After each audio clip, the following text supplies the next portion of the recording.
મિત્રો નમસ્કાર। આજે દાહોદ જિલ્લામાં પેપરમાં પણ આવી ગયું છે અને સાથે સાથે અમારી પણ લડત છે કે આ દાહોદ જિલ્લામાં ખૂબ નરેગામાં પણ મોટો ભ્રષ્ટાચાર છે, સાથે સાથે જળ સે નળમાં પણ ખૂબ મોટો ભ્રષ્ટાચાર છે અને એની લડત અમે આપી રહ્યા છે। પણ આ ગુજરાત સરકારમાં બેઠેલા તમામ ધારાસભ્યો, સાંસદ સભ્યો એની પણ મિલીભગત હોવાના કારણે અમારા દાહોદ જિલ્લામાં 696 જેટલા ગામડા છે અને આ 696 જેટલા ગામડામાં 200 ગામડા સુધી તો હજુ એક ટીપું પાણી પણ નથી ગયું અને નળ પણ નથી ગયા। અને આ ગુજરાત સરકારમાં 700 કરોડ અહીંયા દાહોદને આપવામાં આવ્યા, તો આ 700 કરોડ ગયા ક્યાં એ મોટો સવાલ છે।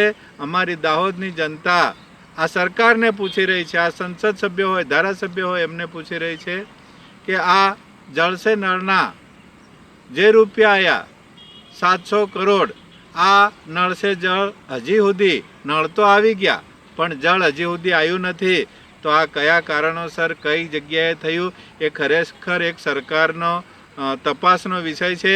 પણ સરકારના જ માણસો ક્યાંક ને ક્યાંક સંડોવાતા હોવાના કારણે આમાં કોઈ પણ પ્રકારની તપાસ થતી નથી। તો અમારી સરકાર પાસે માંગ છે કે જે પણ ગુનેગારો છે એમને સજા થાય અને હજી પણ અમારા દાહોદ જિલ્લાના 200 ગામડામાં પાણી પહોંચ્યું નથી, નળ પણ પહોંચ્યા નથી।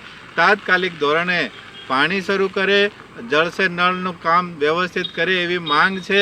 અને અત્યારે પણ જે વેરો ઉઘરાવવામાં આવી રહ્યો છે એ એના આધારે જ ઉઘરાવી રહ્યા છે, તો એમાં ખરેખર અમારા લોકોની પણ જાગૃતિ આવવી જોઈએ કે આટલો બધો વેરો ઉઘરાવતા હોય ત્યારે ખરેખર સરકારને પણ ખબર હોવી જોઈએ કે આ નળ સે જળ હજી પહોંચ્યું નથી, તો નળ સે છલ કરીને સરકાર અમને લૂંટી રહી છે।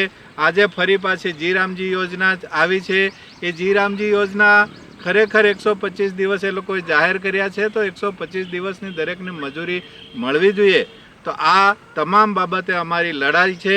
સાથે સાથે અમારી દાહોદની જનતાને પણ હું કહેવા માગું છું કે ઉઠો, જાગો અને તમે આ ભ્રષ્ટાચારીઓની સામે લડો, એવી આપ સૌને જનતાને મારી અપીલ છે।